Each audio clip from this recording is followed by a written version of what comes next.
Bismillahirrahmanirrahim. Assalamualaikum warahmatullahi wabarakatuh.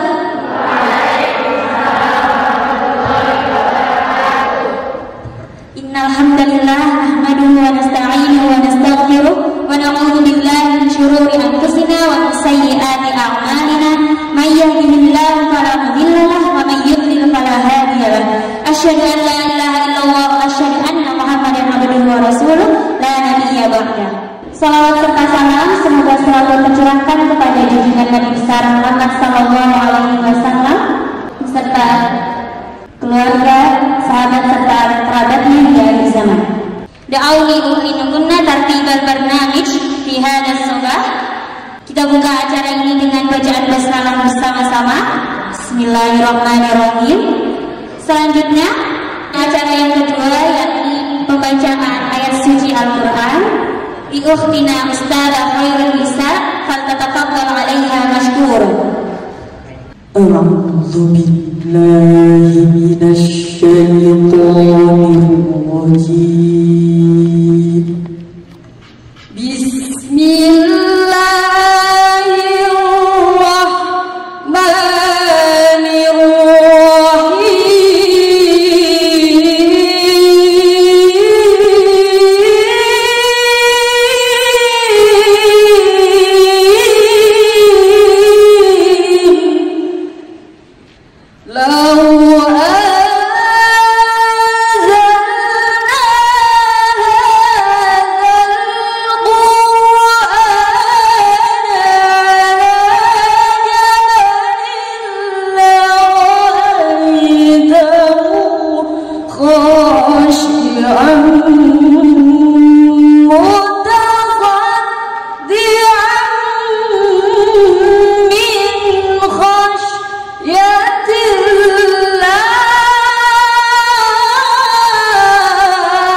Jazakillah khairan katsiran kepada Ustazah Khairul Nisa selaku salah satu musyrifah dari Al-Mahirah IBS Malang.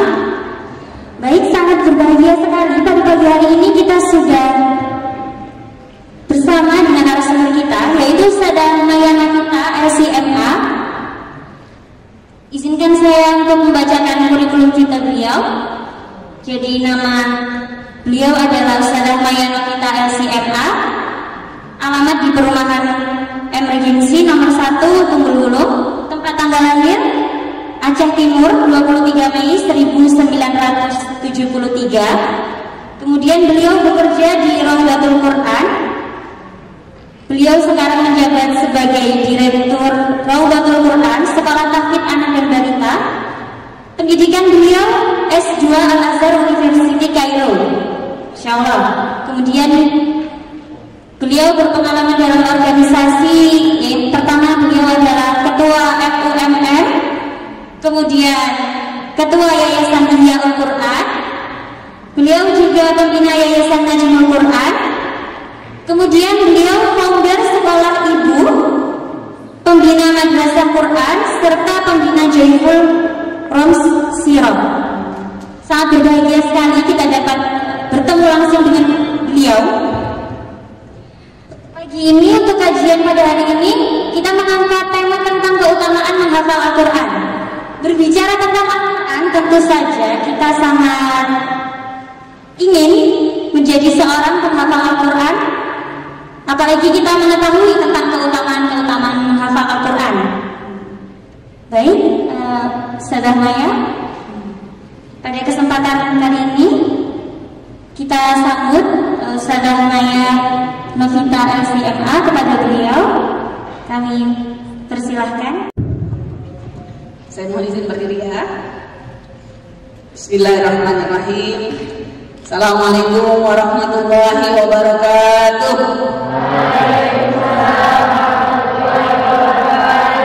Alhamdulillahirabbil alamin.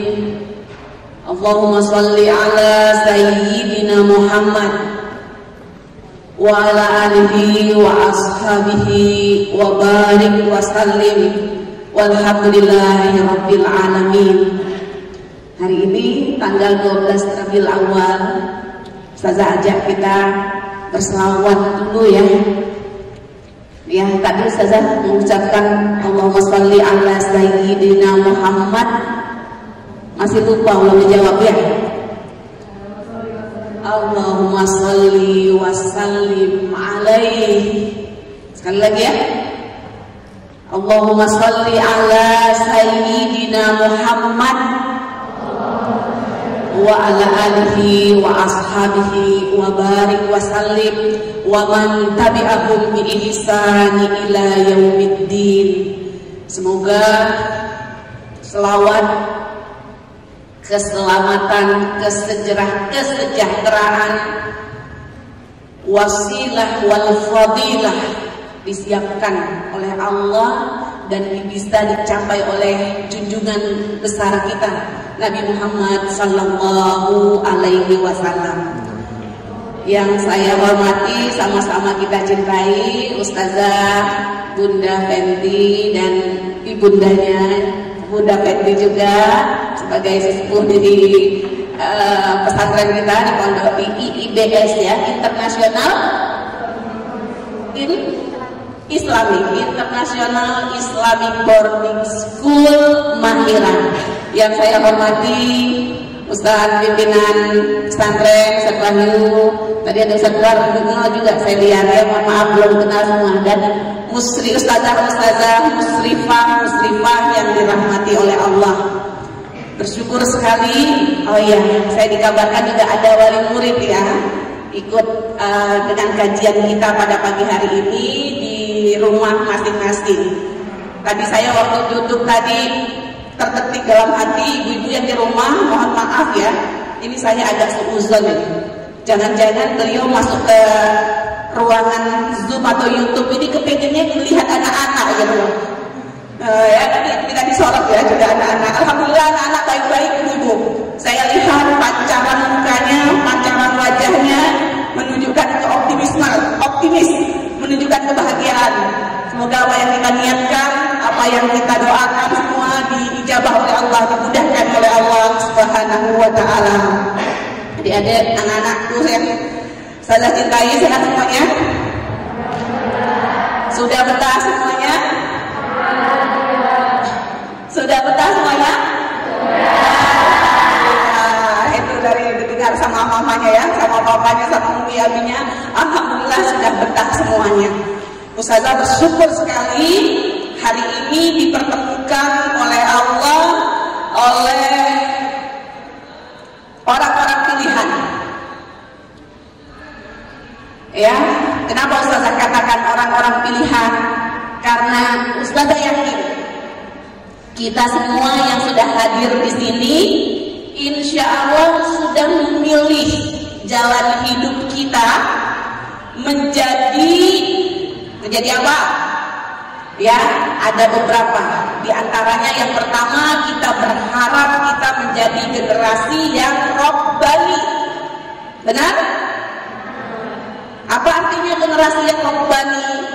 Generasi yang memilih Allah sebagai penentu jalan hidupnya. Begitu ya? Jalan hidup banyak, ya, ajaran banyak, aliran banyak, tapi hanya satu jalan yang menyampaikan kita kepada Allah, yaitu menjadi orang-orang yang menisbatkan dirinya kepada Allah, menjadi orang-orang yang apa? Robbani. Nanti kita lanjutkan ya penjelasan tentang yang robbani ini. Jadi ini Ustazah bersyukur, kemudian Ustazah yakin juga insya Allah saat ini bertemu dengan anak-anak yang insya Allah ya akan melanjutkan estafet kepemimpinan umat, ya akan menjalankan fungsi sebagai khalifatullah, sebagaimana Allah menurunkan Adam ya ke muka bumi ini dijadikan sebagai khalifah, tapi tidak semua tentu saja yang sampai pada posisi menjalankan fungsi sebagai khalifatullah. Apa itu khalifatullah? Kalau Rasul meninggal kemudian digantikan siapa? Abu Bakar. Apa namanya Abu Bakar? Namanya apa? Khalifatul Rasul. Begitu kan? Berarti ya, khalifah itu apa? Pengganti, ya, wakil, bisa begitu. Nah, itu ada khalifatul Rasyidin kita kenal ya. Nah, kita yang tidak menjadi khalifah, ada sahabat, ada Bani Umayyah, ada Bani Abbasiyah, ya. Tapi ada manusia-manusia yang dipilih oleh Allah menjadi bukan khalifatul Rasul, tapi menjadi khalifatullah. Apa itu berarti? Menjadi wakil-wakilnya Allah, kira-kira begitu loh ya. Tapi jangan salah pahami, ya. Menjadi orang-orang yang menjadi perpanjangan, ya, tangan Allah untuk apa? Untuk menyebarkan rahmat bagi seluruh alam, untuk memimpin peradaban kehidupan manusia, untuk menyelamatkan mereka, mengajak mereka kepada keselamatan hidup dunia dan akhirat. Nah, ini Ustazah berbahagia sekali. Ustazah yakin ini yang menjadi harapan orang tua, mengantarkan Ananda semua, mengantarkan anak-anak semua ke sini. Ini menjadi doa, menjadi harapan, dan menjadi apa ya? Obsesi besar, ya, menjadikan kita semua menjadi orang-orang yang terbimbing oleh Allah. Ustazah yakin, ya, pada saatnya nanti, ya, pada saatnya nanti semua ini, mulai dari sana sampai sini, dari yang masih di rumah ya, masih ada satu gelombang lagi yang di rumah, pada saatnya nanti akan menjadi rujukan masyarakat, ya. Bahkan kalau Ustazah lihat sekarang, ya, alumni pondok pesantren, ya, belum sampai nanti berkiprah di tengah masyarakat, baru tingkat di universitas saja mereka kuliah, itu sudah menjadi rujukan, sudah menjadi tokoh-tokoh di kampusnya, ya, sudah menjadi orang-orang penggerak dakwah di sana. Siap? Siap, insya Allah ya. Dan nanti juga harapannya di dunia kerja, antuna semua lah yang akan menjadi rujukan dalam kehidupan apapun profesinya, ya, apapun bidang yang mau kita geluti. Ustazah alhamdulillah punya anak 2 yang sudah tamat dari pondok, ya, yang sisanya masih belum tamat, masih ada lagi. Nah, 2 yang sudah tamat, yang 1 sekarang sedang menekuni ilmunya agama, ya, kebetulan mengambil jurusan syariah di Universitas Qur'anul Karim di Sudan. Jadi insya Allah jalannya yang dipilih adalah jurusan agama. Tapi yang nomor 2 tamat pesantren juga, SMP SMA-nya juga tamat pesantren. Sekarang sedang kuliah di jurusan farmasi di ITB, Institut Teknologi Bandung. Alhamdulillah punya hafalan juga 25 juz. Ya, sebenarnya sudah kaget, nggak boleh kuliah kalau belum tamat, tapi mohon doa ya. Nah, mudah-mudahan dengan doa adik-adik sini segera bisa menghatamkan hafalan Qur'annya. Ini tadi Ustazah katakan, apapun bidangnya, baik memilih bidang agama ataupun memilih jurusan umum, ya, tidak ada sebenarnya perbedaan umum dan agama. Semuanya adalah ilmu Allah. Saya paham ya? Semuanya adalah ilmu Allah. Semuanya menjadi jalan untuk kebermanfaatan kita kepada masyarakat. Ya, kita yang akan menjadi pelaku-pelaku dalam kehidupan bermasyarakat kita. Kenapa? Kalau ada yang nyambung tadi ya. Ini Ustazah udah nyaman kalau bicara jauh dari pembicaraan. Mohon izin ya, turun ya, boleh Ustaz ya. Nah, ini bawaan badan saya tuh kayak gitu kalau bicara, pengennya tuh dekat dengan audiens. Oh, susah nih, balik ini ya. Boleh bisa Ustaz? Baik. Jazakallah khairan. Tadi pas perkenalan dibacakan sedikit kurikulum kita Ustazah. Ya, pas disebutkan Ustazah kerjanya di Raudhatul Quran, ada yang boleh dadah-dadah sama Ustazah.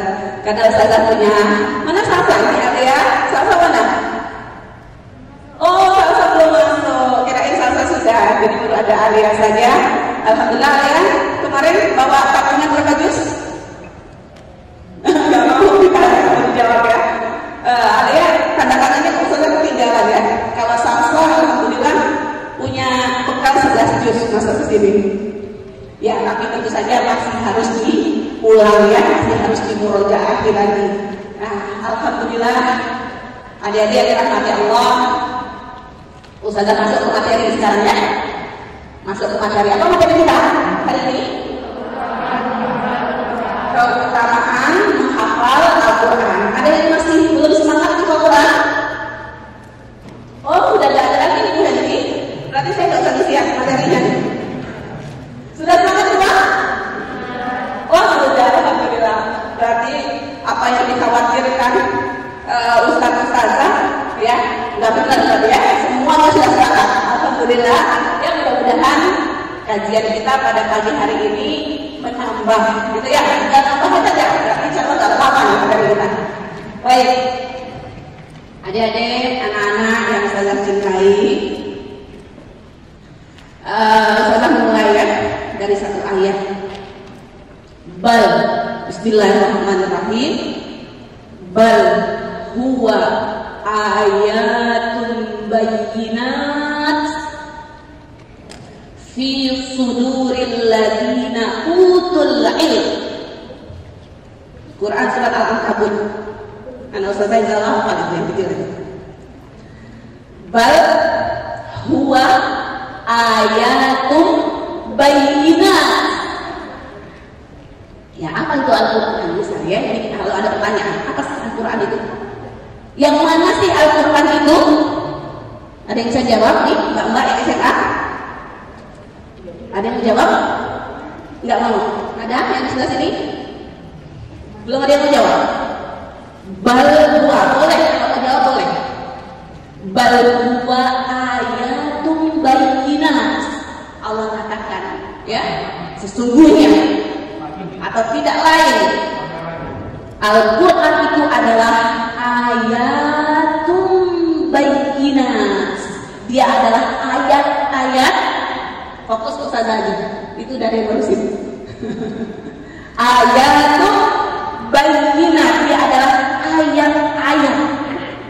yang bayyinat. Apa bayyinat?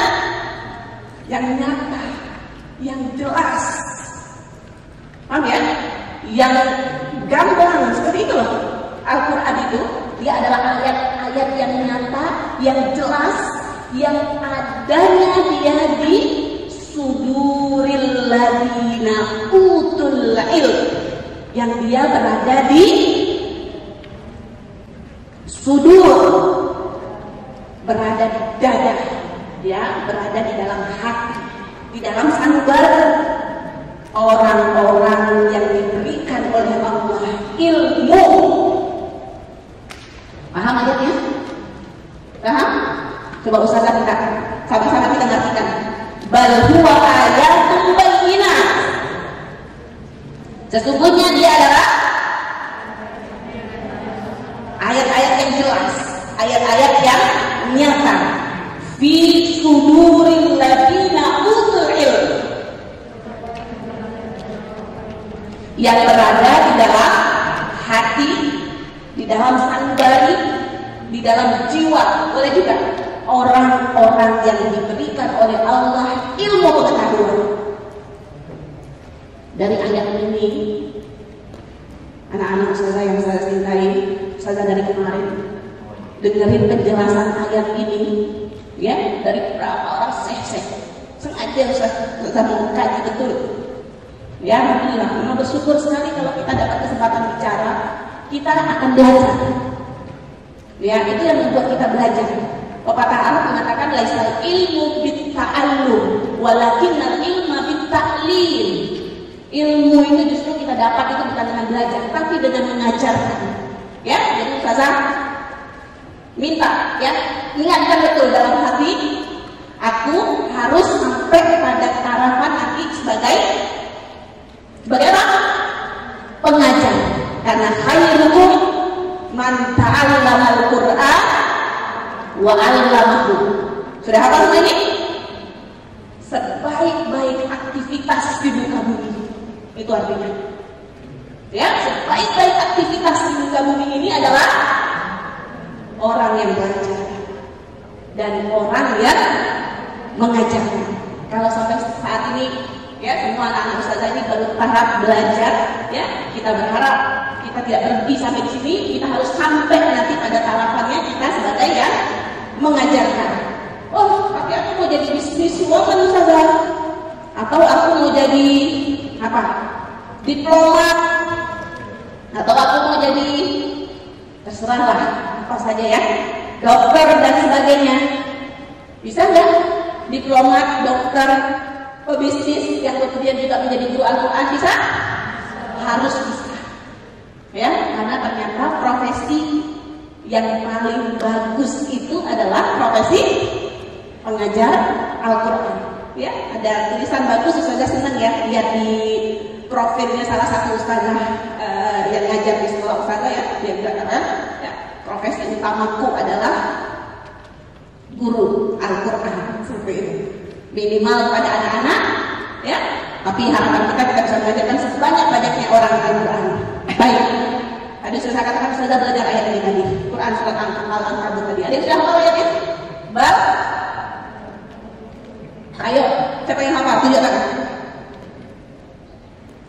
Nggak ada yang hafal. Bal, huwa ayatun bayyinat. Ayo baca tuh. Fi suduril ladina utul ilm.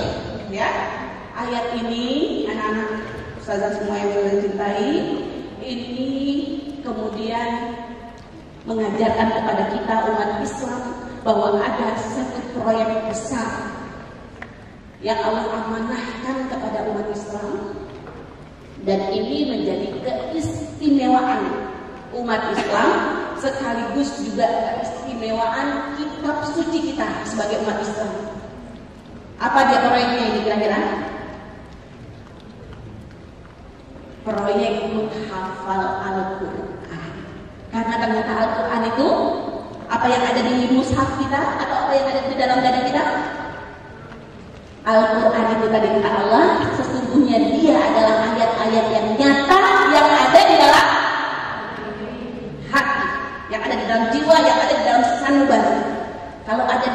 berarti bagaimana caranya? Ada di Quran atau ada di sini atau ada di mulut? Ada di hati. Jadi proses ya sampai Al-Quran itu ada di dalam hati kita, dia melalui dua proses penting yang harus kita jalani, dan inilah kenapa kemudian kita menghafal Al-Quran. Ya, berarti supaya Al-Quran itu ada di dalam dada kita. Ya, maaf, saya ulang dulu. Dia bukan berada di sembarang dada orang, tapi dia berada di dalam dada orang-orang yang Allah berikan ilmu. Yang Allah berikan ilmu. Ya, kita tahu sudah keutamaan ilmu. Ustazah yakin sudah tahu, sudah banyak ya. Nah, akan tetapi ternyata yang dimaksud orang yang berilmu itu ya adalah orang-orang yang di dalam dadanya ini ada ayat-ayat Allah, ada hafalan-hafalan Al-Quran. Dan untuk masuk Al-Quran itu berada di dalam dada kita, dia melalui dua proses yang niscaya harus kita jalani. Yang pertama adalah pemahaman, dan yang kedua adalah menghafalnya. Dan tidak akan sampai kita kepada pemahaman kalau kita tidak mengulang-ulang bacaan kita. Ya, mengulang-ulang bacaan itulah hafalan Al-Quran. Dan sekali lagi sudah tegaskan, ya, hanya orang-orang yang di dalam dadanya yang ada Al-Quran itulah yang dimasukkan oleh Allah golongannya menjadi golongan orang-orang yang berilmu. Berarti seberapa banyak Al-Quran itu ada di dalam dada kita, sebegitulah tingkat keilmuan kita. Ya, Allah jadikan apa? Yarfa'illahu allazina amanu wallazina utul ilma yarfa'illahu allazina amanu. Ya, Allah mengangkat derajat orang yang beriman dan yang berilmu. Diangkat berapa? Beberapa derajat. Hal yastawi, apakah sama? Orang yang punya ilmu dengan yang tidak punya ilmu sama atau tidak? Tidak sama.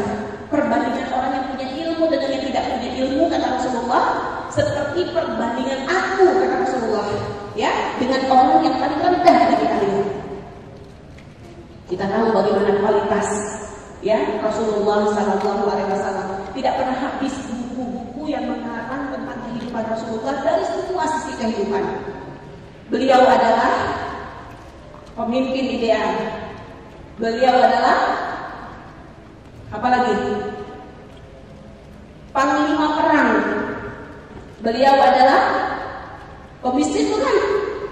Pebisnis ya, orang belajar bisnis sekarang belajar bisnis Rasulullah. Apalagi dokter, bukan? Tibbun nabawi. Iya ya. Hari ini dunia kedokteran ya mendapati ya yang sudah dijadikan kiblat sekarang juga adalah tibbun nabawi. Dapat dari mana ini? Dari Rasulullah SAW. Jadi kita tahu kapasitas keilmuan Rasulullah, dan orang yang berilmu itu dibanding dengan orang yang tidak berilmu seperti bandingannya Rasulullah dengan orang yang tidak memberikan ilmu. Baik, adik-adik yang dirahmati Allah, proyek besar yang Allah berikan kepada kita sebagai umat Islam. Apa proyek besarnya? Menghafal Al-Quran, ya, menghafal Al-Quran, dan ini menjadi kemuliaan umat Islam. Ada yang lain yang bisa hafal kitab Taurat, kitab Injil, ada yang bisa dihafal? Tidak ada bisa. Ya, kitab-kitab itu tidak ada yang bisa dihafal. Paham ya? Nah, memang Al-Quran Allah desain dia bisa dihafal, dan inilah keistimewaan Al-Quran. Siapa yang bisa menghafal Al-Quran? Orang yang tua saja? Atau yang muda saja? Maksudnya siapa? Allah Akbar. Saudara doakan segera bisa sampai. Maksud saudara, siapa yang bisa sampai pada taraf menghafal Quran 30 juz itu siapa? Apa orang tua saja? Atau remaja saja? Semua orang. Ya, yang paling muda yang bisa menghafal Al-Quran siapa yang tahu? Ada yang tahu? Berapa umur yang paling muda orang yang bisa menghafal Al-Quran? 3 tahun? Siapa itu? Ada ya? Masya Allah, hebat. Saya belum tahu kalau yang 3 tahun. Ya, mungkin deket-deket lah ya. Yang Ustazah tahu, ya ada 4 tahun, mungkin 4 tahun kurang, ya. Bahkan Musa itu sebenarnya juga ya 4 tahun sudah. Tahu Musa namanya? Tahu ya? Musa ini bapaknya kerjanya deh, ya mungkin nggak tahu ya. Kalau ustazah memang orang perkebunan, jadi ustazah tahu bagaimana kerjaannya deres pohon getah itu. Jadi pohon getah itu ditampung getahnya untuk dibikin itu ya. Itu kalau pagi harus diginiin dia, baru nanti kita keluar lagi getahnya. Itu pekerjaannya seperti itu gitu. Ya, tapi masya Allah bisa mengantarkan anaknya menjadi hafiz Quran yang kita tidak ada apa-apanya. Kalau ibadah Musa ya, dia sudah internasional, dia sudah internasional tuan. Ini tadi katanya mau dibawa ke ini ya, ke internasional ya, ke internasional. Karena kita hidup di dunia internasional di sini ya, di Al-Mahirah ya. Nanti ustazah diajak ya, kalau jalan-jalan ya. Kalau perlu guide ke Mesir, ustazah siap.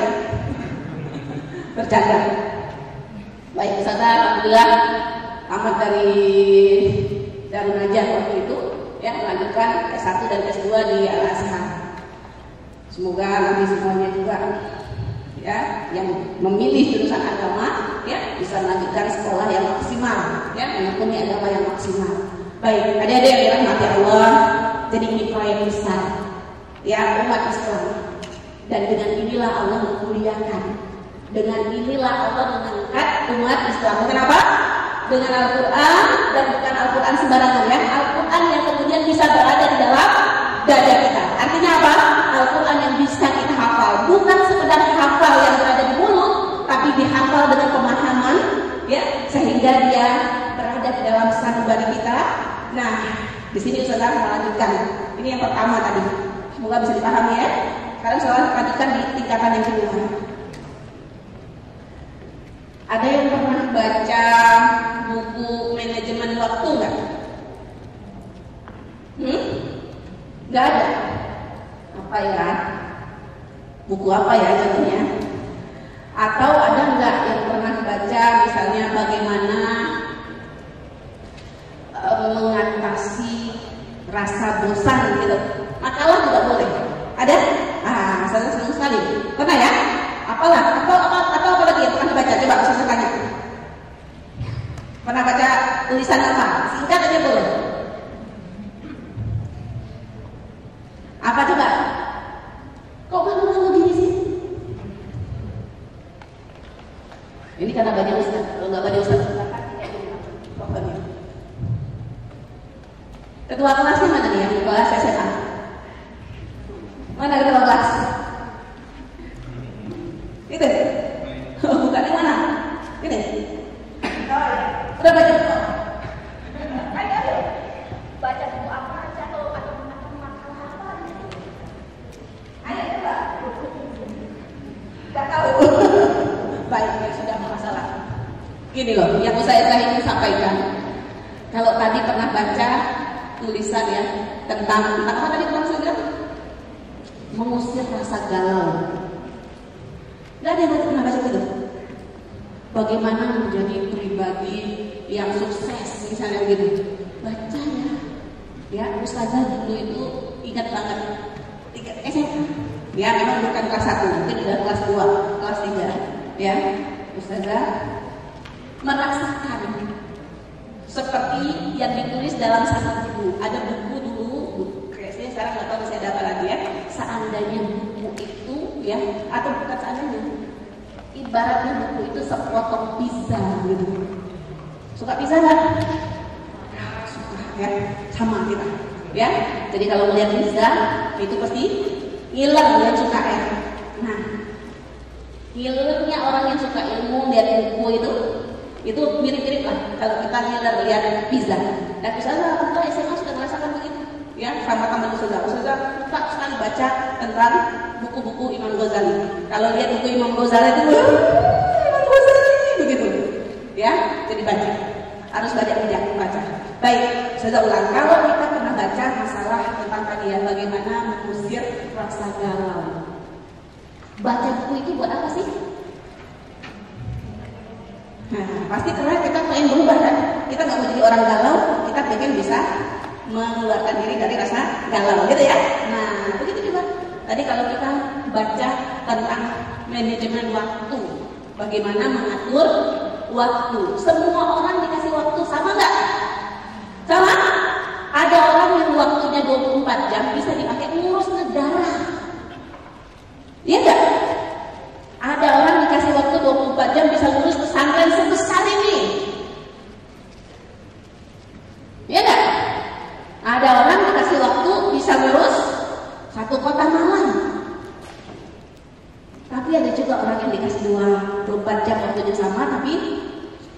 Cuciannya numpuk.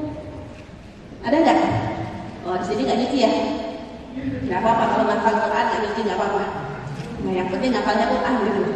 Jadi ada yang dikasih waktunya sama 24 jam tapi nggak beres. Masalahnya apa di situ? Masalahnya adalah manajemennya, ngatur waktunya. Paham? Jadi kalau kita belajar manajemen waktu, berarti sebenarnya yang ingin kita lakukan terhadap diri kita pada perubahan. Ya enggak? Kita ingin berubah. Kita ingin menjadi pribadi yang bisa mengatur waktu kita. Yang ingin Ustazah sampaikan di sini, sekarang sudah masuk kenapa sih? Apa sih tujuan utamanya kita menghafal Al-Quran itu? Tadi kalau kita baca buku mengatur waktu supaya bisa ngatur waktu. Kita baca buku mengatasi rasa galau supaya kita tidak galau. Ya, jadi inti dari kita membaca Al-Quran, inti kita berinteraksi dengan Al-Quran itu sebenarnya adalah adik-adik yang masih kecil-kecil juga nih. Wah, gak kecil-kecil udah besar kok ya, udah SMP kok. Jadi tujuan kita ya belajar menghafal Al-Quran itu dia adalah Quran. Yang pertama, apa itu Quran? Quran itu bacaan, benar? Tapi dia bukan saja bacaan, dia juga adalah hudan. Syahrul Ramadan alladzi unzila fihil Quran hudan linnasi wa bayyinatin minal huda wal furqan. Ya, dia bukan sekedar Quran, bukan sekedar bacaan, tapi dia juga adalah petunjuk. Ya, kalau mau pergi ke Jakarta jalan darat, lihat petanya nggak? Lihat pasti. Kalau nggak lihat bagaimana? Kesasar. Ya kamu lihat Google Map, lihat kan semua aja. Lihat Google Map juga lihat peta kan? Nah, artinya kita melihat itu namanya petunjuk. Ya, kalau kita ingin sampai kepada tujuan kita. Nah, ini yang saya sampaikan. Jadi kita belajar, kita membaca. Tadi sama membaca buku, ya. Apalagi sebenarnya kita membaca Al-Quran, kita menghafal Al-Quran, yang kita inginkan adalah perubahan dalam diri kita.